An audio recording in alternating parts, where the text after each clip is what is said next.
হে ভগবান শিব শম্ভু, তুমি আমাকে সব ধরনের ভাবে সাহায্য করো ভগবান। আমি সব সময় যেন তুমি এরকম ভাবে প্রসাদ দিতে পারি। হে শিব শম্ভু, তোমার জন্য আমি 100 টাকা সুন্দর মিষ্টি এনে দেবো। আপেল, লাড্ডু, লিচু হয়েছে নতুন লিচু ওই যে বাজারে, ওটাও এনে দেবো। তুমি একটু আমাকে দেখো ভগবান শিব শম্ভু, তুমি ছাড়া আমাকে কে দেখবে বলো? তোমার কৃপায় যেন সব ভালো থাকে, সব মঙ্গল থাকে যেন ভগবান। শুনছো কত সুন্দর তুমি পুজো করো? তোমার মতন ভক্ত খুব কমই আছে। বাবা, সকালে তুই কিছু খাই নাই মা, আমার জন্য খাতে দিবি মা? আহ, সারাদিন শুধু খাই খাই খাই খাই, যদি খিদে পায় তাহলে কাজ কেন করো না? বাবা, এই বয়সে শরীর হাত চলে না রে মা। পেটে বড় খিদে রে মা, পেটে বড় খিদে জ্বালায় পেটটা চলে যাচ্ছে রে বাবা। আমারও তো সময় নেই বাপু তোমাদের জন্য। আজকেও তো খাবার জুটলো না রে বাবা। মিষ্টি, মিষ্টি, এই যে বলছি কি প্রসাদটা সাবধানে রেখো। এর ভিতরে আপেল আছে, কলা আছে, আঙ্গুর আছে, আর লিচু বলেছিলাম না ঠাকুরকে দেবো আজকে, লিচু আছে।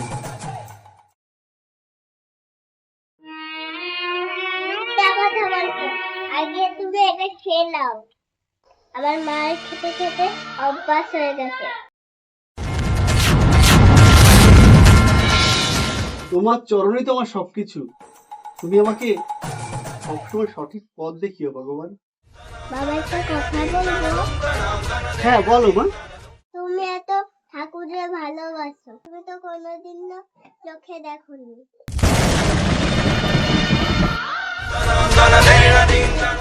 কিন্তু যে ঠাকুর তোমাকে ছোট থেকে বড় করেছে, তুমি সেই দাদুকে খেতে দাও না কেন?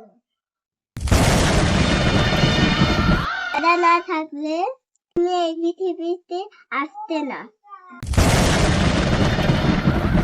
ঠাকুর শুধু মন্দিরেই থাকে, দাদুর মধ্যেও তো ঠাকুর আছে।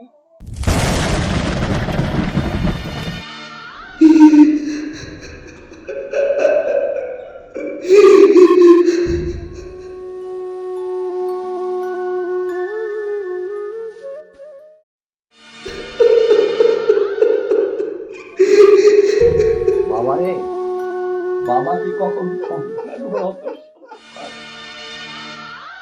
বাবা কখনো সন্তানের উপর অসুস্থ হয় না।